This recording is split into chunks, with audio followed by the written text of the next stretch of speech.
Pension தர லஞ்சம் கேட்டதாக கூறி ஓய்வு பெற்ற எஸ்ஐ சென்னை போலீஸ் கமிஷனரகத்தில் தர்ணா போராட்டம் நடத்தியதால் அப்பகுதியில் பரபரப்பு ஏற்பட்டது.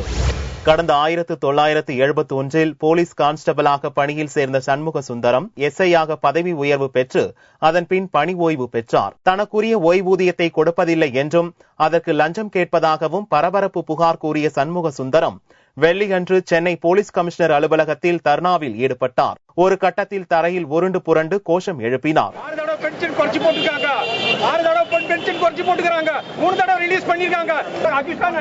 இதெல்லாம் சொல்லாது எங்கிட்ட உனக்கு தெரியும். எனக்கு நீ ஸ்டாண்ட் பண்ணது போல நீ எங்கிட்ட வேலை பார்த்து மறந்துட்டு உள்ள கம்னு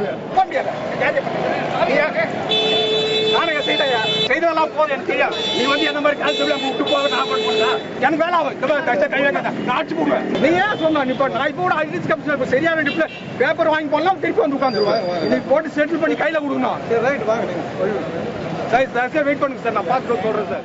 தனக்கு தீர்வு கிடைக்கும் வரை இங்கிருந்து நகரப்போவதில்லை என்றும் தீர்க்கமாக கூறினார். நான் கான்ஸ்டபிள் நம்பர் 5199 1971 காவல்துறையில் பணியில சேர்ந்தேன்.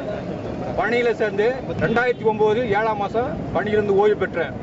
ஓய்வு பெறும் பொழுது எமது அலுவலகத்தில் 12,000 வழங்கப்பட்டது. அப்பொழுது பே கமிஷன் தாக்கலானது.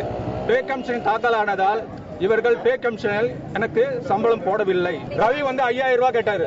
ஏஜில போட்டது அரியர் போட சொல்லி கேட்கும்போது ரவி வந்து 5000 ரூபாய் கேட்டாரு. 5000 ரூபாய் கொடுக்காததால தான் இதை குறைச்சாங்க.